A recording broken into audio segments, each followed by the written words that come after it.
like to start off by talking about how we work today. Now, we all are in different industries, and we have a lot of different work processes and procedures that we may follow. But in its most basic sense, electrical doesn't change that much. We all do basically the same thing.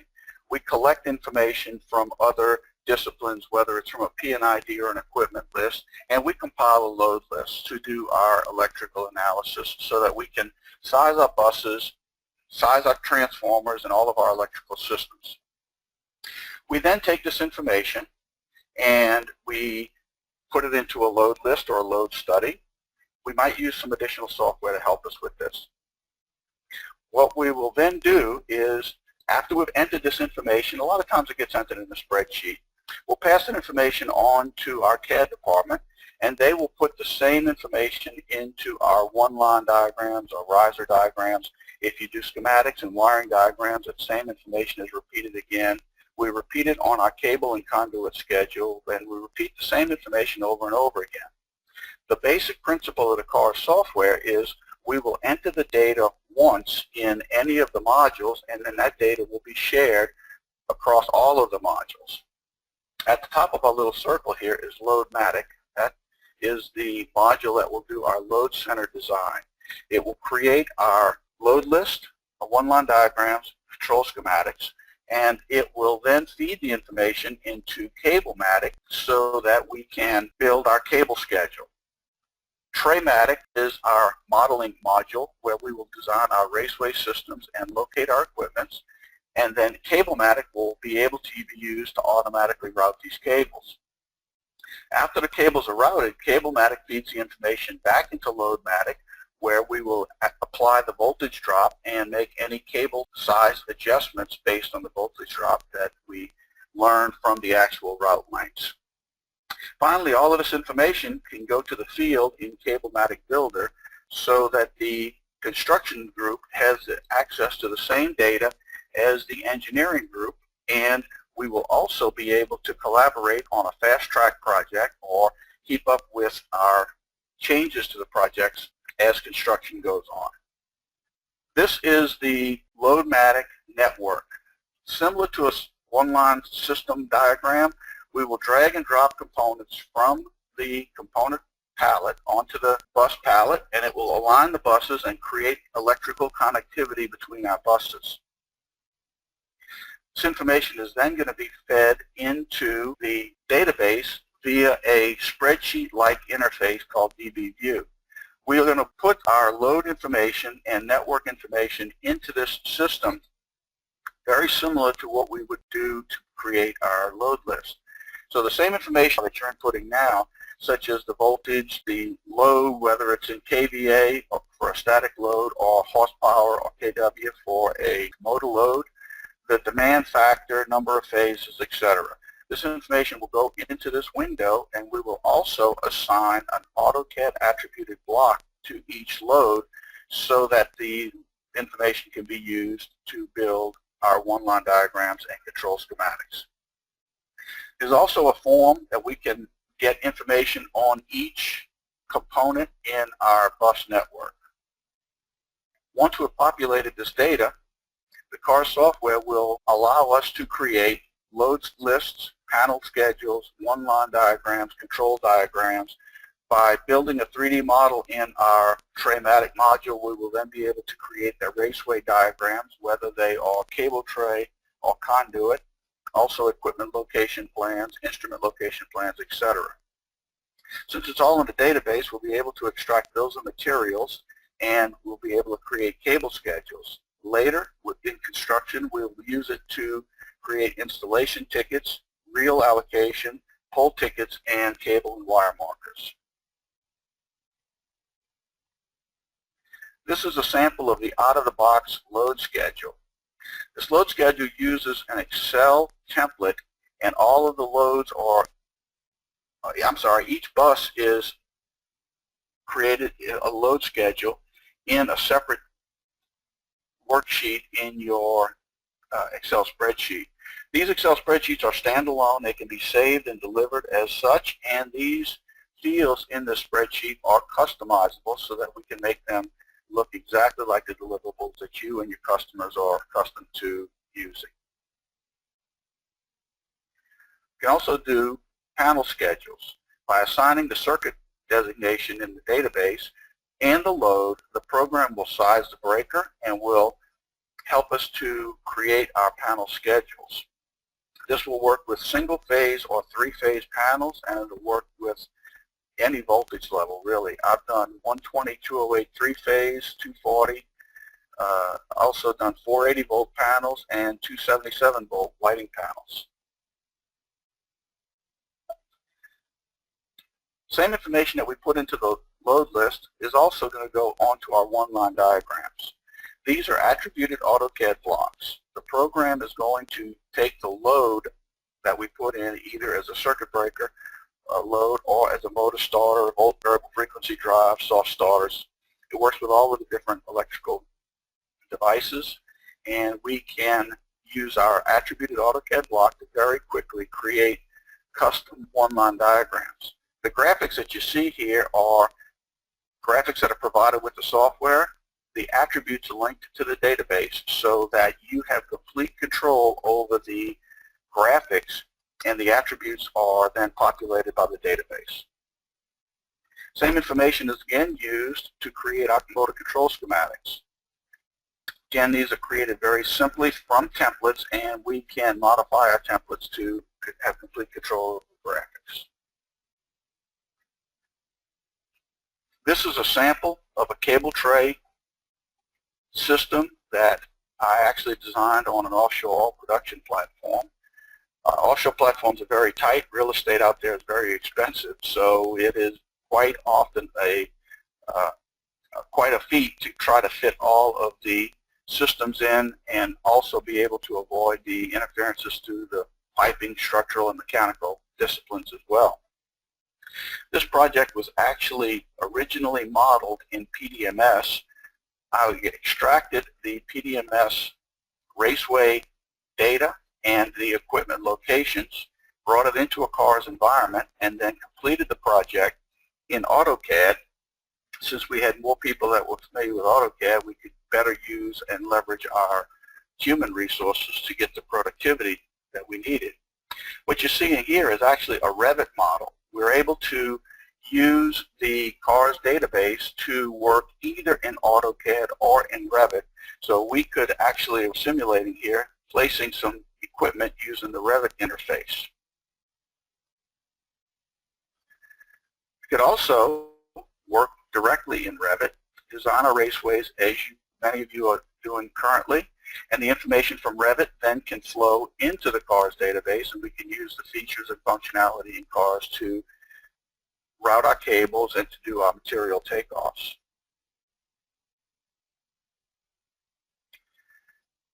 Before we can route cable, we have to have a cable specification. Conveniently, the Southwire cable catalog is provided and preloaded with the software, and there is a cable selection wizard that makes it very simple to apply and bring in Southwire cable information into the car's environment. We're not limited to Southwire. You can load any cable manufacturer's data into the database. The Southwire stuff is very common and it's easy to use. It will also allow you to pull up the actual cut sheet so you can see exactly the specification that's being applied to your project. Routing cables is very simple.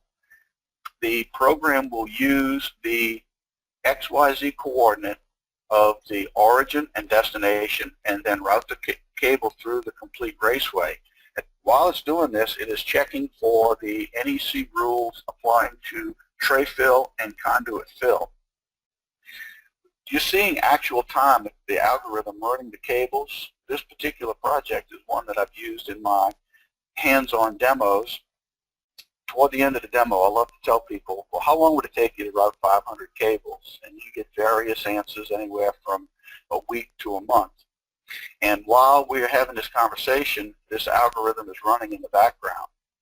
So as you can see, this is not sped up, by the way. This is real time. The algorithm does run this quickly, and we actually routed over 500 cables in a very short period of time.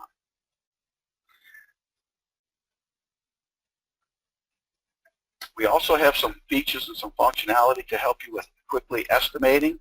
What you're seeing here on the screen is actually the XYZ coordinates of many separate components.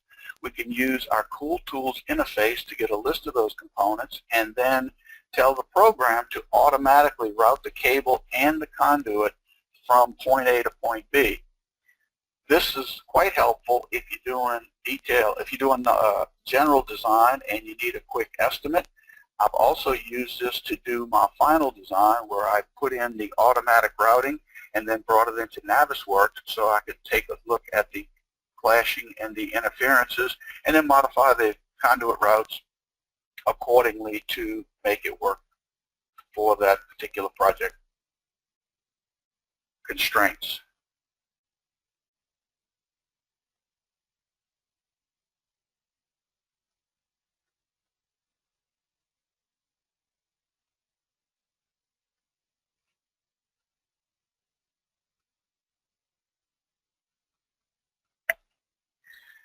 What we're seeing here is after we've routed the cables, we can actually have the program show us the route that it's taken through the Raceway system.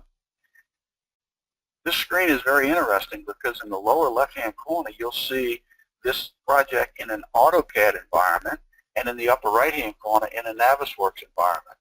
Because the database is where the information is held and where the graphics are generated, it doesn't really matter which CAD program I'm using. I can push that data out to either Revit or to AutoCAD.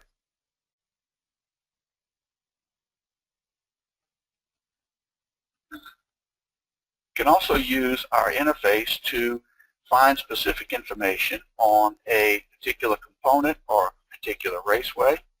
For example, here we are selecting a raceway and identifying we selected a piece of equipment. We're going to identify the cables that are associated with that equipment and then show the route that those cables have actually taken to give you a visual representation.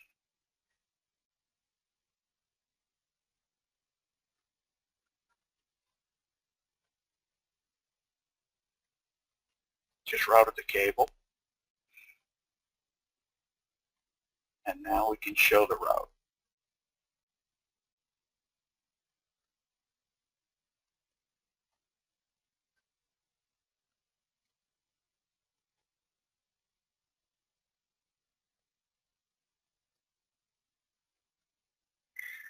You can also collect information on any of your raceways or any of your equipment this way.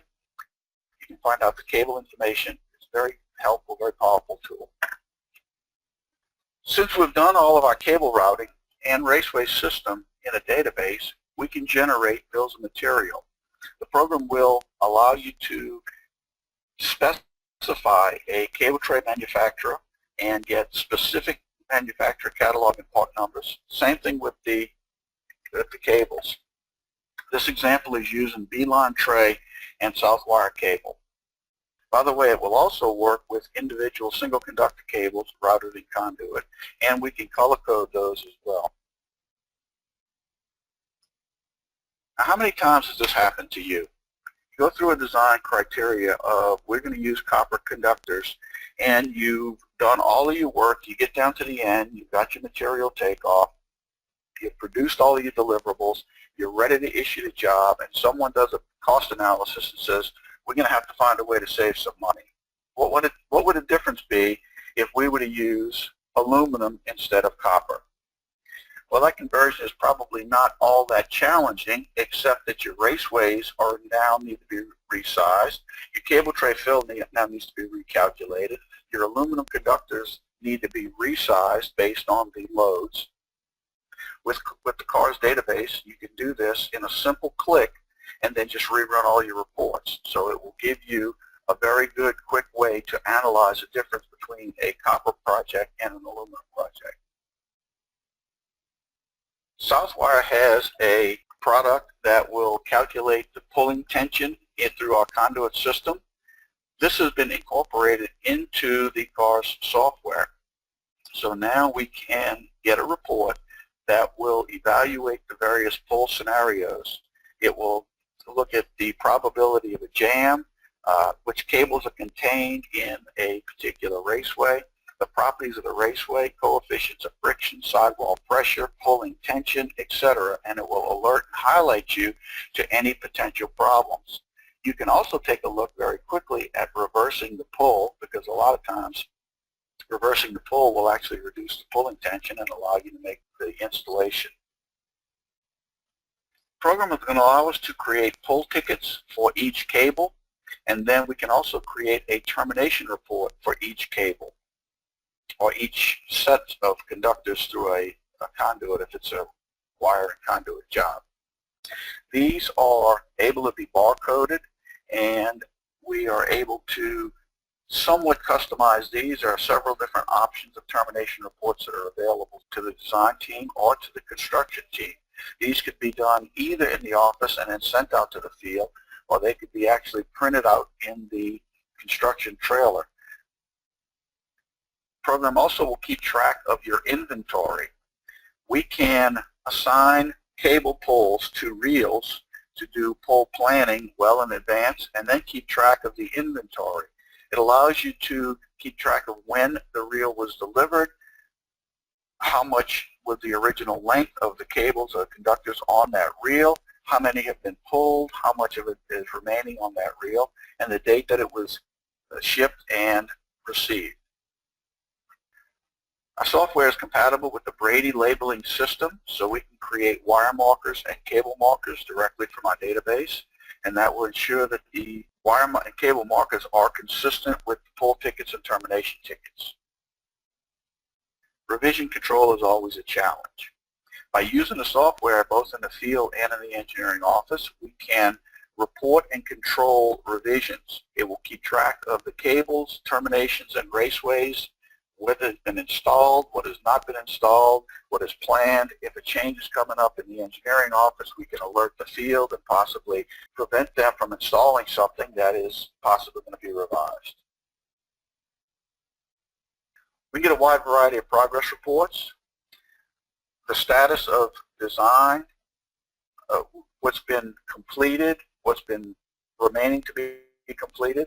So everyone on the project team will have complete knowledge of the status of our construction project as well.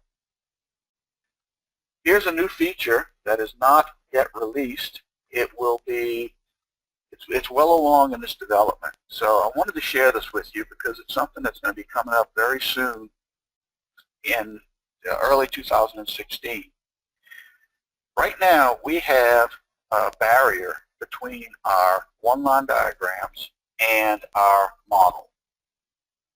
CARS developers are working on removing that barrier.